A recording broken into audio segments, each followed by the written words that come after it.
I arrived on Bel-Air Prime as a cultural liaison, not a hero, not a conqueror, and certainly not a royal consort. Humanity was still the new species on the galactic stage, respected for our adaptability, distrusted for our unpredictability. We'd fought our way into recognition through stubborn survival rather than elegance or ancient wisdom. Bel-Air Prime was the opposite of Earth in every way. Floating citadels of crystalline alloy hovered above oceans that glowed faintly at night. The air carried a soft hum, the resonance of planetary stabilizers older than human civilization. The Valorians themselves were tall, luminous beings with opalescent skin and eyes like polished gemstones.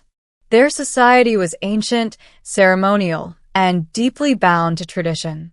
Princess Illyria was the heart of that tradition.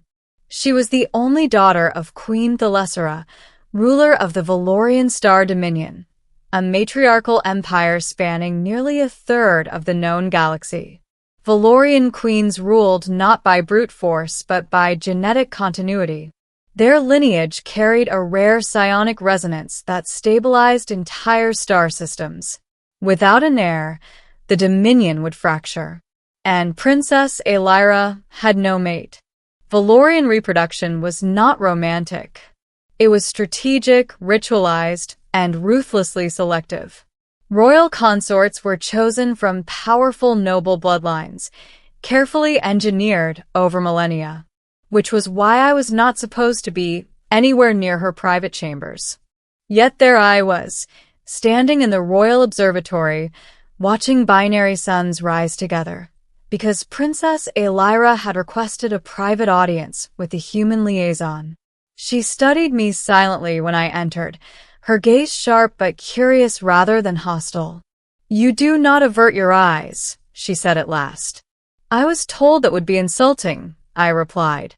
Her lips curved slightly. "Correct. Most species fear us. Humans do not." "We're new," I said. "We haven't learned what we're supposed to be afraid of yet." That earned a soft, musical laugh. I would later learn that Valorians rarely laughed in public. From that moment on, I was summoned often discussions about human psychology, ethics, art, war, and survival. She asked questions no diplomat had ever dared ask. About sacrifice, about love, about why humans bonded so fiercely despite short lifespans. I didn't realize then that she wasn't just curious. She was searching. Middle, a choice that shook the stars. The truth came out during the Rite of Continuance, the most sacred Valorian ceremony. Delegations from every major species filled the grand concourse, floating platforms arranged in a spiral around the Queen's dais. Ancient hologlyphs shimmered in the air, recording the genetic resonance of the royal line. Queen Thalessera stood tall, radiant and solemn. "My daughter," she announced, "must now declare her chosen progenitor so that the Dominion may endure." The hall fell silent. Valorian nobles watched with barely concealed tension. Centuries of political maneuvering rested on this moment. Bloodlines had been groomed. Alliances promised. Entire wars avoided in anticipation of this choice. Princess Illyria stepped forward, and she did not name the Valorian. She turned and looked directly at me. "I choose Elias Ward of Earth." For one heartbeat, the galaxy stopped. Then chaos erupted. Psionic shockwaves rippled through the hall as nobles shouted, envoys protested, and automated security systems activated before being forcibly shut down by the Queen herself. Several alien delegates fainted. One fainted twice. I stood frozen, convinced I'd misunderstood a translation error. Queen Thalessera's voice cut through the uproar, sharp as a blade. Silence. The room obeyed. She looked at her daughter, eyes burning with a mixture of fury and something dangerously close to fear. "Explain," the Queen demanded. Illyria's voice did not waver. "Valorian bloodlines are failing. Our genetic resonance weakens with every generation. We have refined ourselves into fragility. Gasps rippled outward. Humans, she continued, are chaotic, adaptive, emotionally bonded, and biologically resilient. Their genetics thrive under stress. Their minds evolve through adversity. Elias Ward embodies these traits. I finally found my voice. With respect, Your Highness, this is the first I'm hearing of. She glanced at me. You were not chosen without observation. That should have terrified me. Somehow it didn't. The Queen's silence stretched. At last, she spoke quietly. You would bind the Dominion's future to an untested species? Yes, Illyria said, because the Dominion is already failing. The truth could no longer be denied. Valorian scientists had warned of declining birth viability for decades. The royal line's psionic strength was weakening. Without a viable heir, entire star systems would destabilize. Still, choosing a human? The galaxy reacted exactly as expected. Sanctions were threatened. Treaties suspended. Religious sects declared the union heretical. Human media exploded with disbelief, conspiracy theories, and an uncomfortable number of memes. I was escorted into protective custody for my own safety, which was diplomatic language for don't let anyone assassinate the human. Princess Illyria visited me there. I did not ask for your consent, she said quietly. I met her gaze. That's usually considered bad form on Earth. She inclined her head. Then allow me to ask now. There it was, the weight of empires hanging on a single human answer. Why me? I asked. Because you do not seek power, she replied. You argue with me. You laugh at my titles. You grieve your dead without ritual. You love fiercely, even knowing you will lose. I exhaled slowly. And if I say no? Then the Dominion fractures within 2 generations, she said. Billions die. That wasn't a choice. That was a responsibility. I nodded. Then we do this right. No manipulation. No breeding contract. I'm not a tool. Her eyes softened. Agreed. The Queen eventually gave her assent, not out of approval, but necessity. The rite was performed under unprecedented conditions: joint genetic integration, human oversight, and full galactic observation. The galaxy watched as a human and an alien princess stood side by side, not in romance, but in resolve. And then something no one predicted happened. The resonance surged. Valorian instruments spiked beyond recorded limits. The unborn child's psionic signature stabilized not just Valere Prime, but 3 neighboring systems. Human adaptability, fused with Valorian resonance, created something new, something powerful. Ending, a new future written in 2 bloodlines. The birth of the child, Princess Designate Lyrasol, changed everything.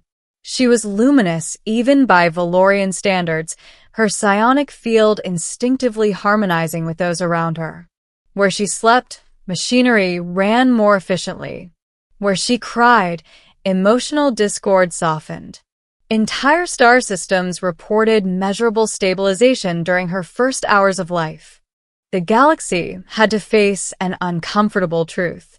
Humanity was no longer just a junior species. We were essential. Diplomatic doors opened overnight. Human geneticists were suddenly in demand across a dozen empires. Earth's once dismissed philosophies, adaptation, emotional intelligence, cooperative survival, became required study in foreign academies. As for me, I was offered titles I didn't want and power I refused. I remained what I had always been, a human trying to do the right thing in a universe far larger than himself. Princess Illyria and I did not pretend our bond was a fairy tale.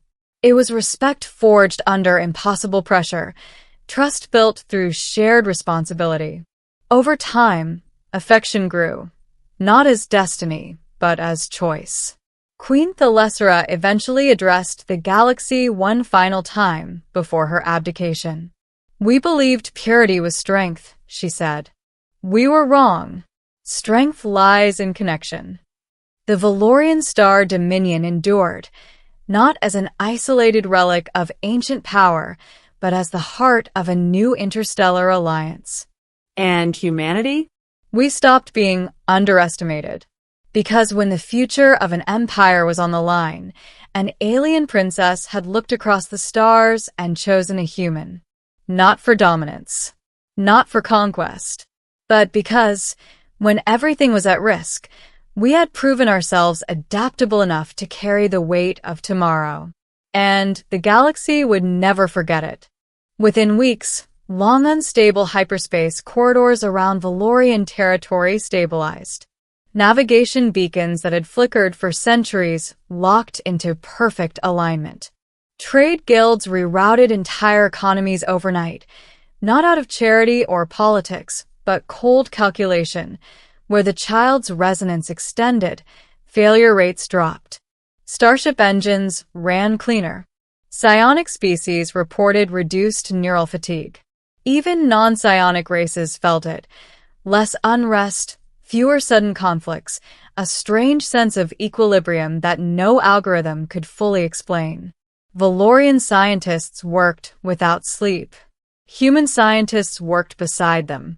And for the first time in recorded history, two species rewrote a foundational law of biology together. The conclusion was unavoidable. Lyra Sol was not merely a successor.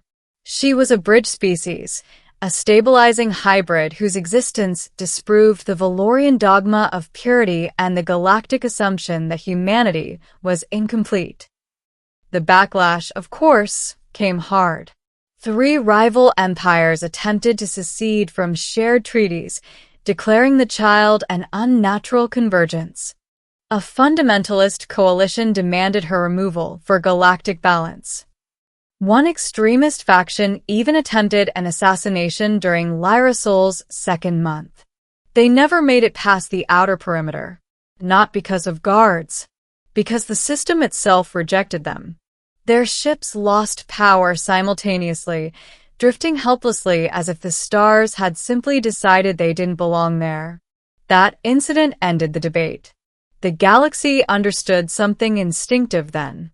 This child was not protected by fleets. She was protected by reality itself. Princess Illyria stood at the panoramic window of the royal citadel, watching Velair Prime's rings catch starlight. I stood beside her, holding Lyra Sol as she slept, small, warm, impossibly quiet for someone whose existence bent physics. "She's stabilizing again," Illyria said softly. I nodded. "I can feel it, like pressure easing." Illyria studied me, her voice lower now. "You never asked for this life." "No," I said, "but I chose it." She turned toward me fully. "You could still leave. Valorian law permits." "I know," I interrupted gently. "And Earth already sent me a recall order." That made her stiffen. "I declined," I added. She searched my face. "Why?"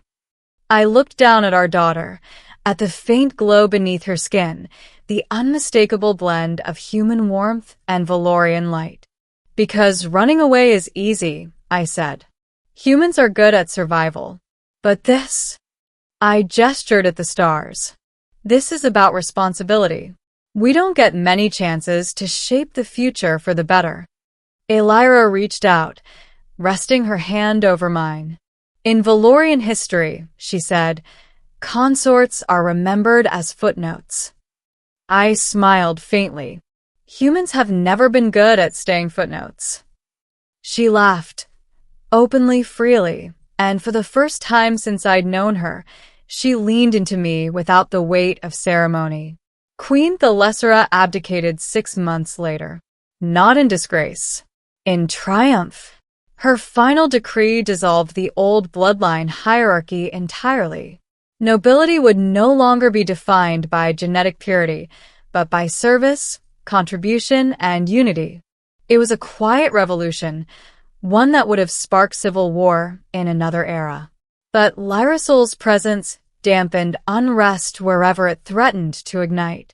Lyra ascended the throne as empress, not of the old dominion, but of the Valorian Concord, a restructured alliance open to shared governance with allied species.